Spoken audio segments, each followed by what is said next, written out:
Shoot. Oh, my bad. What's up, YouTube? It's your boy Ziggy doing, man. I was playing my game. I got a little caught up in it, but guess what this is? Another podcast. Yep. And y'all know what we doing, man. Told y'all last podcast we talked about the education system, and I got one of my good friends with me who's actually a teacher, not a substitute teacher, not a teacher's aide, but a certified, I got a college degree teacher. I'm let her tell y'all more about it, but we grew up together, same city, same public education system, same hood, the same block actually. But without further ado, ladies and gentlemen, LeTreece. What up, LeTreece? What's up, Ziggy? What's up, Ziggy? How you doing, man? What's been good? What's been good with you? I am good. I can't complain. Can't complain. Life's good. Life is good. I'm above ground. That is true. All right, so like I start on my other podcast, what made you get into wanting to be a teacher? The influence that my teachers at my school had on me. Your high school, grammar school, college, or all the above? Grammar school. Oliver S. Westcott. Westcott. Yes. So you've been wanting to be a teacher since grammar school? Not really. At first I wanted to be a chef. But when I realized how much money they made, which was not a lot, I decided to go into teaching. Yeah, I think it's not a lot of money, but still.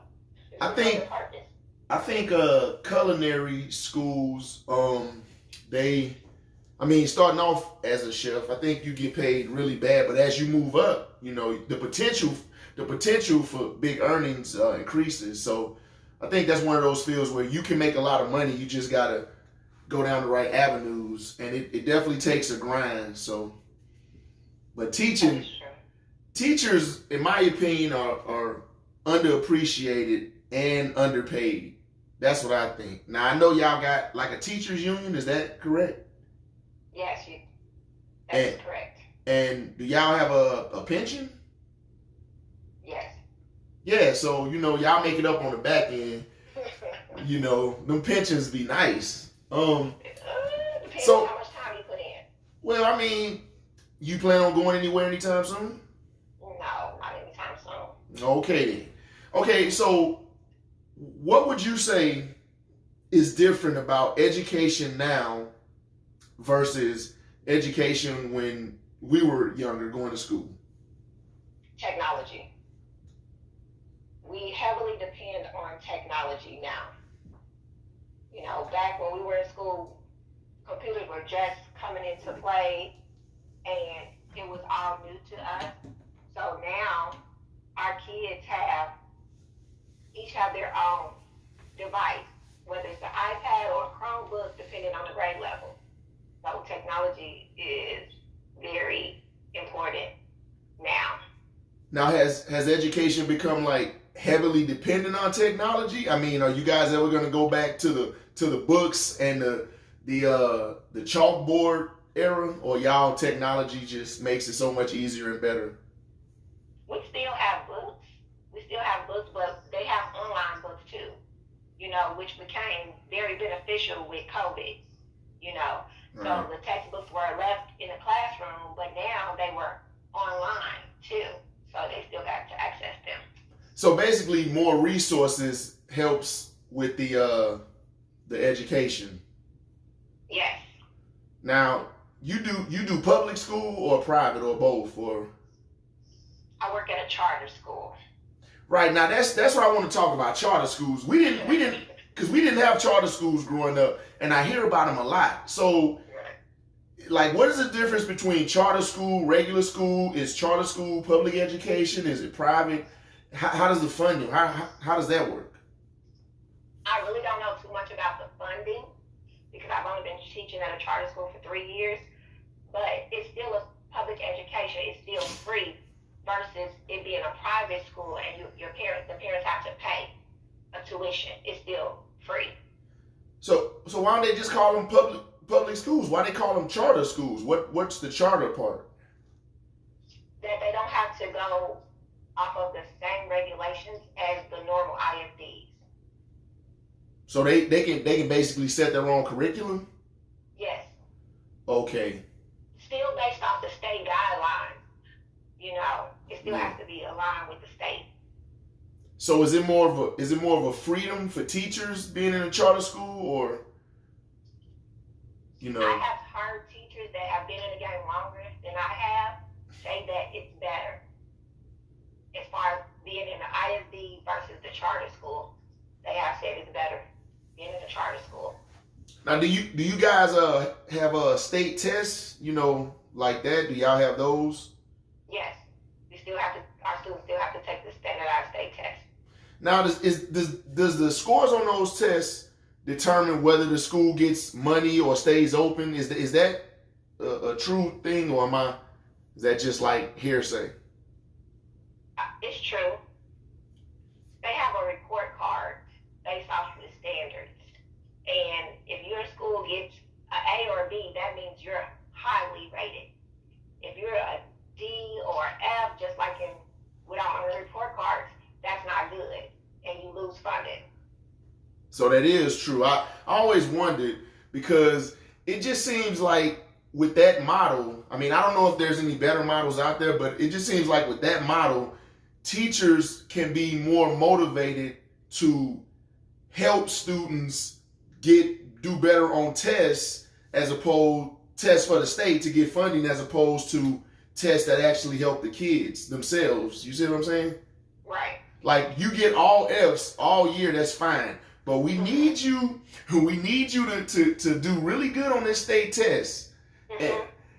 And I don't agree with that model. Like I said, I think schools can put pressure on a child, because my daughter, you know, she does well in school, but it just seems like when it comes to the state tests for placements and funding, like you said, it just seems like her school is more concerned with her academics with regards to that, as opposed to her day-to-day academics that will benefit just her. And I mean, that's unfortunate. It shouldn't be that way, but you got some schools that are literally fighting, you know, for their life, trying to stay open. So I wouldn't, you know, I can't knock them for trying to, you know, hey guys, we got to do really good on this test. And maybe they fudge the numbers a little bit. I don't know, but I don't think that's a good model. I'm not sure if there's a better model, but that model kind of is sus. Yeah, but that's how it's set up. You have to teach the test. You're teaching them the test. You know what I'm saying? From the beginning of the year until it's test time, you're teaching the students the test along with all of their other curriculum that they have to learn. So it's just like The Wire. You teach students all year to do good on the test for the school, and as far as their own individual education, it's No, that's push too. We push that too. Okay, so let me ask you this. So when you teach for a test, for a placement test, don't you think that defeats the purpose of the placement test?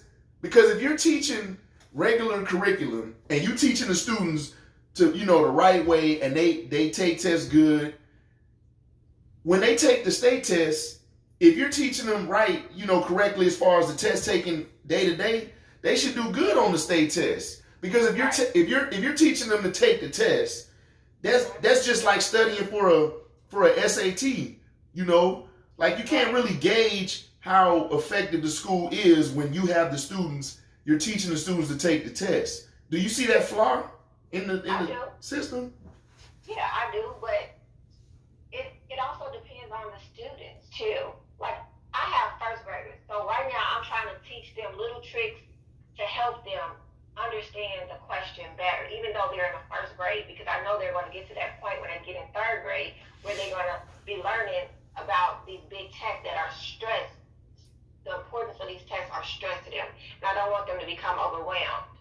You know what I mean? Right. So now I'm trying to show them, even though they're in first grade, little tricks that they will remember that will help them when they get to that point. So you planting the seed kind of early, huh? I'm trying. All right. So what do you say? What would you say is wrong with the education system and needs some serious improvement? I really don't believe that we should be teaching our students about these particular tests. I think we should be teaching them more skills. You know, I went to a vocational high school, Dunbar Vocational High School. So I think more kids need to be taught trades. Just had to throw Dunbar in there, huh? I'm sorry. You just had to. Yeah, I agree, because here's the thing about the education system. The public education system is not designed for students to leave school and build their own businesses and become entrepreneurs. It's designed for them to literally go out into the world and work on an assembly line. And that's to make other people rich.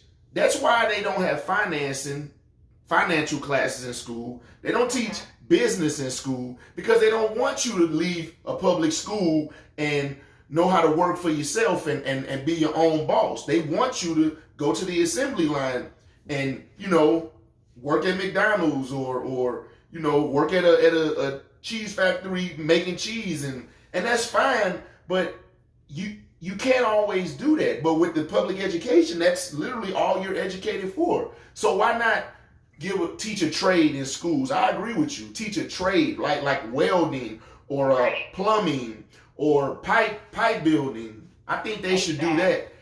But like I said, the public education system was designed by businessmen anyway, and they figured it out. Hey, you know, why don't we just teach these people just enough to work for us and make us rich? So that's one thing I definitely agree with you on that. Teach a trade to a child. I'm not really, you know, and I'm not a teacher, but when I went to school, the subject I hated more than all subjects was social studies. I hated social studies. I didn't even understand the importance of it. And now that I'm older, I still don't understand the importance of social studies. Can you give me a little bit of insight on that? Is social studies so important, or is it just like a filler? It's a filler. I knew it. They want you to learn all of these important dates, but in my opinion, some of those dates are not really that important to me. You know what I mean? Or Yep. my history. Yeah. But they're not teaching the things that I feel like kids that look like me need to know. So it's not fair. Yeah, it just seems like we have to go to HBCUs and I mean, some of the HBCUs are not even named after black people. It's crazy. Like Howard, that ain't even named after a black person, but it's a historically black college. But I totally agree with what you're saying. It is tailored a certain way, and I definitely completely disagree with the way they teach history in school. I mean, history, the victor, you know, writes the history, but they tend to leave out a lot of things about history, a lot of ugly things, but I think they're necessary to get a better understanding. You know, why do we need to know about Christopher Columbus? Why do they teach that in school? I'm not even, you know, understanding. But, you know, I get it. Your hands are tied because you have to follow a certain curriculum. And I incorporate my history into my lessons as well. Like, I follow the guidelines, but I also do other things to make sure that my kids know what's current. You know what I mean? Right. Like they talk about being against teaching critical race theory in schools, and for me it's not so much that they disagree with teaching it, but it's just how passionately they are against it. It's like they really don't want that taught in school, but it's like, why are you so passionately against this? You know, you can just say no. But when you got to go to all these extreme lengths to stop it from happening, that means you got some personal feelings invested in this, and that's a telltale sign. Behind everything. Yeah, that's a telltale sign for me. But you know, coming from a public education system, I will say the majority of the things I learned in life did not happen in school. The majority, like 90% of what I know now and what I've learned, I didn't get it from school. I didn't. Public school was just a formality for me. Now, I'm not telling anybody, because this is the internet. I'm not telling anybody to take their kids out of school, or school is not important, or your kids don't have to go. I'm not saying that, okay? What I'm saying is the education that I received from public schools would not have been enough for me to be where I am now. It wouldn't have been enough. If all I had to rely on to teach me was the public education system from kindergarten to 12th grade, there's no way I could be where I am now, because I wouldn't be fully educated and prepared for it. Right. Would you agree? Did you get all your teachers from public schools and Dunbar Vocational High School? No, I didn't. Life has taught me a lot of lessons. Right. Most of my learning I had to educate myself on. I had to actually, before there was Google and Wikipedia that makes everybody smart, because you can Google anything. Back in my day, I had to actually go to a library and learn. I don't know anything about that. Right. I had to go to libraries. I was reading books, the newspaper. That's how I learned. But nowadays, these kids can just text, and then when they go to school and say it, they sound smart. No, you just know how to use Google. But, it is a useful tool, and as long as you're educating yourself, I mean, if you can do it a more efficient way, then by all means. But I'm old school. We had to actually take letters and mail them in the mail. We had to go to pay phones and call, hey, I'll be home in about an hour. Now kids just have no idea. So definitely technology is a help, but it can be a hindrance, because personally, I think everyone should go to a library from time to time. I know people, LeTreece, that have never been to a library. Ever. Yeah, they have never been to a library. And it's like, but nowadays you don't really need to go to a library, but they don't know what a catalog card is. They don't know how to look up the books, So times have definitely changed, man. We didn't have the luxuries and amenities the kids have now, but education is still important. It's the most important thing for a child. Would you agree? It is important. Education is the key to success. That's where it all starts. It's not about how you look. It's not about how many friends you have. It's not about the compliments you get on your clothing. It's about education. That's yeah. And the youth, right? They don't quite understand it the way we do, the importance of education. I'm not gonna say all the youth. I'm gonna say the majority, right? Mm-hmm. Because school is more like a social gathering. They go to school, they vape. They want to be the most popular. They want to get the most attention. They tend to forget about the school part, the education, the academic part of it, right? It's like, and you're a teacher. I'm not a teacher, so I'm not on the inside. But do I have a point a little bit when I say a lot of kids go to school and the education part of school is like the secondary and everything else is the primary? It is. I have to remind my students daily what do we come to school for, and it's not just, we don't vape because we're in first grade, but we have recess, lunchtime, and that's not all we come to school for. We have to come to school to get our education so that we can become smarter.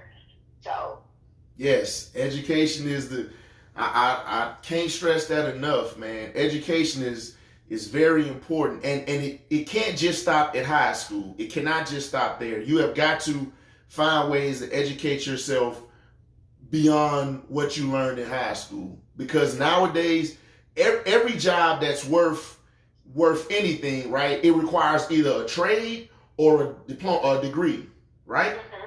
Like you're not working on. I mean, you can get some labor jobs with a high school diploma, mm-hmm.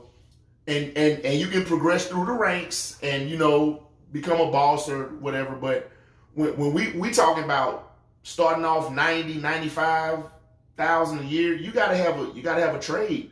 You gotta have a degree. So education has to go beyond just high school, you know. That's true. So where do you see yourself? How long do you see yourself doing this? Are you gonna be that old teacher with the glasses and the little metal things that hold them behind her head? Is that gonna be you with the gray hair? That's me now, but I'm not gonna lie, that's me now. So come in my classroom, that's what you're gonna see. Yeah, and now that I think about it, you do like have the prototype teacher, you know, but you more so remind me of, remember Nightmare on Elm Street? Really? Hold on, just stay with me now. Stay with me. The teacher with the ruler. I think it was Nightmare on Elm Street 5. But the teacher with the ruler, not Freddy Krueger, but the teacher with the ruler, that's who you kind of remind me of. Like, now, class, sit down. You know, be quiet. Minus the ruler. Like, Steve, don't throw paper. Jessica, that's not nice. You know. These kids nowadays will throw chairs. Not in my class, but other kids, they throw chairs at teachers. So as far as, that's another thing I want to touch on. The outrageousness in school. Is it anything like when you went to school, or are these kids nowadays just kind of off the wall with it? It's very different than when we went to school. Like, the kids, they don't have strong discipline at home. You can tell. You know what I mean? Like, we knew what we could and could not do with our teachers. You know what I mean? Now they just do random things, like throw shoes at teachers, throw chairs, hit their friends, all type of things like that. That's not stuff we did, because we knew our teacher was going to get us and could get us, and our parents wouldn't have a problem with it. You know what I mean? Yeah, I think it's not like that. And that's another thing too. You know, it all starts from home. Right. You know, if you send a rebellious, disrespectful, rude child to school, and then you expect the school to raise that child, then you're doing it wrong. A lot of parents, I'm telling you, they will. Their concept is the school is daycare for 8 hours basically. Yes. And for the parents that don't have jobs and you know they kind of just sit at home, they send their kids to school. That's like party time for them. True. Oh, you're so right. But that's wrong, right? Like that's not we not sending our kids to school for daycare. Oh, I got my daughter at school. I got 8 hours of free time. Yay! No, they going to school to learn. You teach them everything else at the house.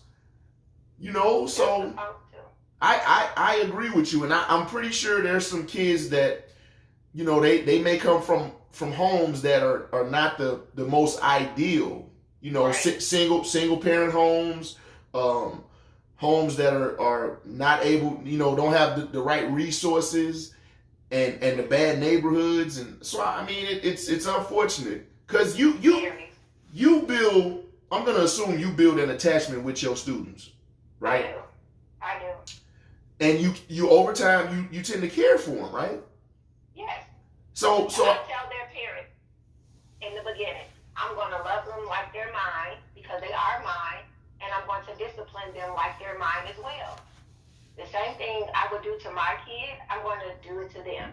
You know what I'm saying? And I'm going to love them just the same way. And some teachers don't do that. They don't love their kid. You know what I mean? They just tolerate them. You know what I mean? Yeah. And you can't, I don't feel like you can do that. I have to love them because I'm an important part of their day. They see me, like you said, for 8 hours a day. I think your job, just like my friend Kawana, her job, she's in healthcare. I think your job also, you have to have a passion for the job and can't be doing it just to collect the check. No. Because you're dealing with children who are very impressionable, you know, they're in the learning phase of their life, so everything they see, they're gonna soak it up. And if you're showing them bad things and wrong things, that's what they're gonna soak up. Now, Right. some of these kids get it from home, right? Like they mom drink, they dad drink, cursing, violence, domestic abuse, and the kid, they can't help it. That's just what they grew up with. But then they go to school and they're docile, right? Or they just angry or scared and I know it has to break your heart to see those kind of kids. The kids that want to do well, they want to learn, they want to better themselves academically, but then they go home and it's just chaos. Total chaos. It's like you don't know what these kids are dealing with at 6, 7 years old. Like the things that some of them go through, it's heartbreaking. Sometimes their only peace is at school. Yeah. Some of them, their only peace is at school. I can definitely say from experience that is a true statement. I remember years going to school, and that was my peace. It was my escape. It was my happy place. I remember that, So, but it shouldn't be that way though, right? It shouldn't be that way. When the bell rings at 3:30, the kids shouldn't be like sad, like, oh, now I gotta go home. They should be happy, like, yeah, I get to go home, But yeah. Oh, and yeah. I have kids that say, "Can I go with you?" That's tragic. That.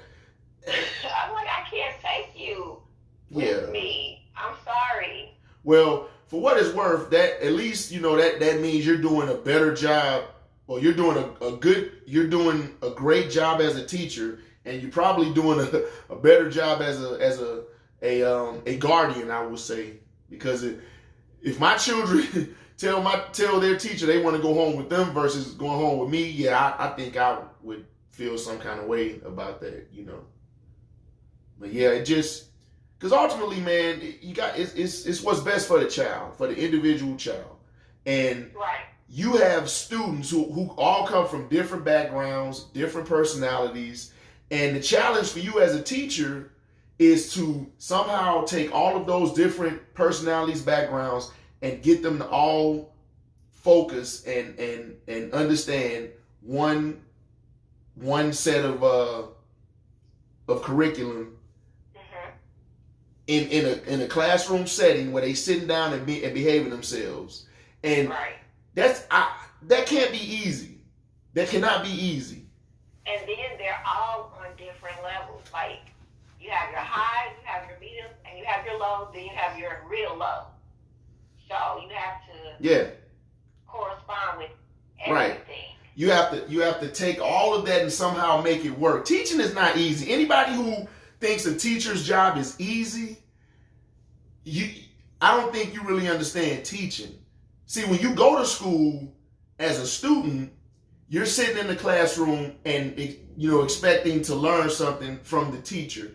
Mm-hmm. But teaching doesn't, and you go home, but teaching doesn't stop there for the teachers, right? What do y'all got to do? Like write curriculums, guidelines. Y'all do a lot of things over the summer and stuff too, right?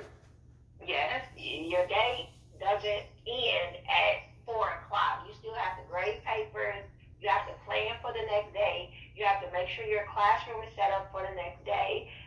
And you also have to deal with emails from parents and your principals or anything like that you still have to deal with after school. It doesn't stop. Yeah.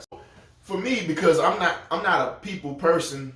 I don't really do well with people. Everyone knows that. I couldn't imagine having to deal with, the kids, okay, but then you got to deal with their parents because, and I don't know if this is true or not. I'm going to go out on a limb and say, whenever there's a conflict with a student, the parent always sides with the student, correct? True. That is true. They come in there, instead of trying to find out what happened, they point the finger. You doing this to my son, and you doing this to my daughter, and da da da da, right? Yeah, that is 100% correct. If I had time, I had a perfect story of that. It's all about what the kids say. It doesn't matter if it's the truth or not. The parents are going to side with their child. Yeah, and for me, because I tend to think rationally. Every story will have three sides. They will have one side, the other side, and the truth. I'm not trying to get to one side or the other side. I'm trying to get to the truth.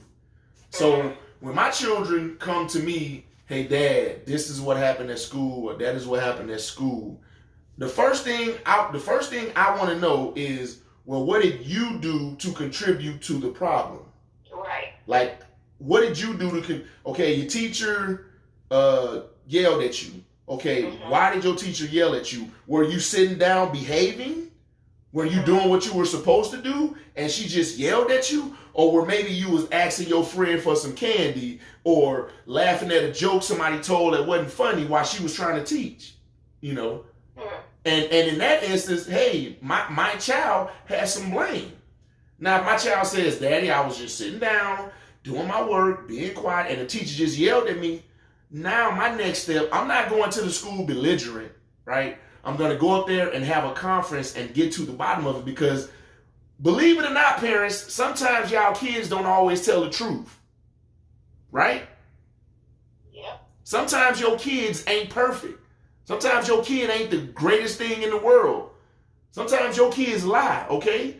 Some kids can be manipulative. Y'all got to understand that as parents. Stop sending these kids to school thinking, oh, well, I'm a perfect person, so my kid gonna be perfect. No, that's not how that works. First of all, nobody's perfect. So if you think you sending a perfect child to school, you already set them up for failure. And then they go to school thinking they better than everybody and they deserve stuff. Nah. You know, I'm with LeTreece. I gotta side with the teachers, man. Some of these kids, I mean, you got the good kids that want to do well. You got the good kids that may be academically challenged and they try. But then you just got these little privileged, selfish, self-centered kids who think that they're always the victim or they're always right or they're the smartest. No. How is a student going to be smarter than a teacher? Have you ever had that, LeTreece? Yes, I have 3 of those. They smart. How the student... Right. Like wisdom is something a teacher will always have over a student, because wisdom takes things you've learned over time. Obviously, a teacher has learned more over time than a student. She's older than them. So wisdom is something that a child will never have over a teacher. I don't care how much Google, how much TikTok, how much YouTube that you can quote. You never gonna have as much wisdom as a teacher. And if you do, you know what? Then why are you in school? You know, just go out in the world and cure cancer, solve world hunger. You know, I'm that's kind of a thing, man. Some of these kids are rude, inappropriate. I'm pretty sure you got some of those. Yes, but you know what? It's a learned behavior. So I can't be upset with them because it's a learned behavior. They've learned that from their parents. Yeah, it all starts from the home. It has to be learned. You know, and if you're not getting it from the home, then you're getting it from the streets or social media. But which one of those things are you spending most of your time on? Because honestly, you can teach a kid. You can give them the right examples. You can teach them right. You can, you know, do everything, and they still can somehow get attached to the wrong things. That happens too, you know. So you just gotta try to when you send your kid into the world, to school rather, you got to make sure you sending them there with the understanding that they're going to school to learn, not to be popular, not to have all the friends, not to know everything, but to be humble and to follow the rules and get their education, because that's the most important thing. That's it. Glad we agree on that. Definitely don't agree on high schools. Y'all, she went to Dunbar. I went to Robeson. Anybody in Chicago from the 90s, 80s and 90s, and even the 2000s know that Dunbar and Robeson are rival schools. And every time she says Dunbar, it makes me feel some kind of way. This is just something personal between her and I. but she does it on purpose because she knows that I can't stand Dunbar. And I'm sorry, Mr. Doom, but what high school did your oldest daughter graduate from? that's what I was gonna get to. To add insult to injury, my oldest daughter went to the #1 high school I hate. So yeah, her prom, I had to go to Dunbar High School and just sit there, mad. I hate Dunbar. I hate it. But that's a story for another time. Well, LeTreece, you at basketball practice, right? Yes. All right, I don't want to take up too much of your time. That was a good insight on the education system, because I be having my theories about education in the public school system, but I'm not sure because I'm not in that field. That's why I wanted to get someone in that field. Every time I do my podcast on certain things, I try to get the experts or the people that are in that field, because I don't want to just be sitting up here talking about something and I don't really have an idea. I can talk about what I feel or what I think, but I can't talk about teaching and education if I'm not a teacher in the education system. I mean, I can't really know. I can have ideas and theories, but you heard it from the horse's mouth. No pun intended. She's not a horse, but figure of speech.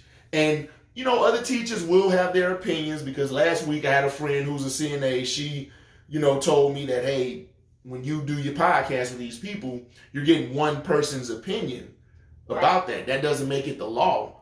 And I said it doesn't, right? This is just a dialogue between a good friend of mine and me discussing a topic that she is in. She's a teacher. We're talking about the education system.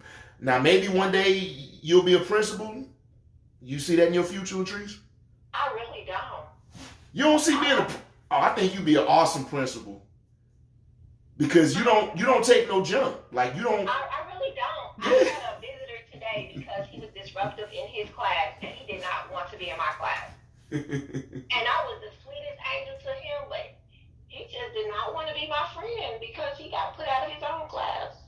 Well, I think you'd be a great, if not a principal, at least the detention lady, the one everybody got to go to your class for detention. I just do that now.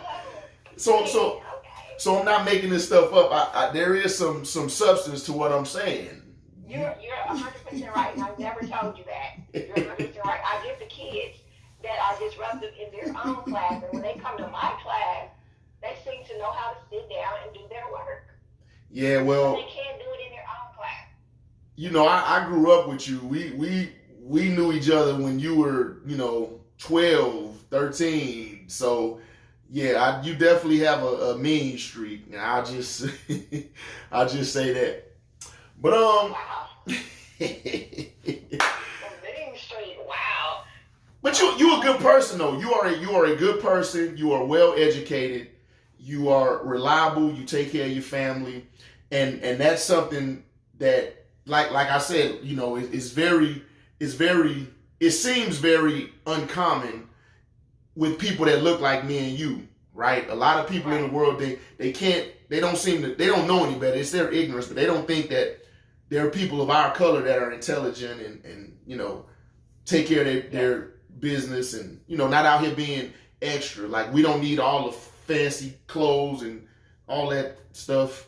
Speaking of fancy clothes, my next podcast, I'm gonna see if I can get my boy Terry Lynn. He got his own clothing line. He from Houston. I'm gonna see if I can get him on my podcast, and we're gonna talk about fashion, because that is one thing that I definitely don't really have a sense of. I just kind of try to match the colors, like black, white. Question, Mr. Doom, do you think your friend can hook me up with some royal blue and gold apparel? You trying to be funny or you serious? I'm serious. Why royal blue and gold though? I am a member of Sigma Gamma Rho sorority. All right. Her high school and her sorority are the same color, so she know I hit a high school, so she throws the blue and gold in there, but she tries to attach it to her sorority, so I won't get mad. And my college, Texas A&M Commerce. Okay, that's what's up. I don't care for them colors, but I can ask him about it. I'm pretty sure he do got those colors. But yeah, my boy Terry Lynn, man, I'm gonna hit him up, see if I can get him on for the podcast. And I'm trying, y'all go to YouTube and type in the Love Doctor. That's my brother. He got a YouTube channel. I want to get him on live, and I want to talk about relationships because he's the Love Doctor, and you know I'm Mr. TNW. So I want to get him on a live podcast. So y'all go to his website, his YouTube channel, and tell him to do the live podcast with me. The Love Doctor, my brother, trying to get him on, man. We're going to go live because I want to hear everybody comments about relationships. Because I got some questions. That would be really great for y'all to do that. Yeah, I'm trying to get him on, but he's kind of camera shy. So I'm gonna have to egg him on and see if I can get the Love Doctor to come on my podcast. But we're gonna do fashion next week with Terry Lynn, and I'm gonna try to get my brother on for relationships. But I don't want to take up too much more of y'all time, man. LeTreece, thank you for coming on my podcast. This format seems to get mixed feelings. Some people think it's cool. Some people think it's cheap, generic, bootleg, but I like it. It's simple and you get the point across. I can't. Now we're gonna have to do a face to face. Yeah. And talk about our hood, where we grew up, and how we did not become products of our environment. Yeah, we definitely grew up in the same hood, and we definitely got out. we made it out the hood. So yeah, we can line something up, man, if our schedules work together. But YouTube, y'all, that's LeTreece, and she's a good friend, man, and she's really good at her job. Do you have any social media channels you want anybody to check out? No, I appreciate being on your podcast, though. Thank you. Yeah, she's more of a shut-in like me. We don't do all that extra social media stuff. It's just trivial, But yeah, YouTube, man. Thank y'all for watching, man. Be sure to like, share, subscribe. That's gonna be the plug forever. The algorithms of YouTube tend to keep my videos, shadow banned for whatever reason. But we gonna get them out there, man. We gonna get them out there. So until the next video, be easy.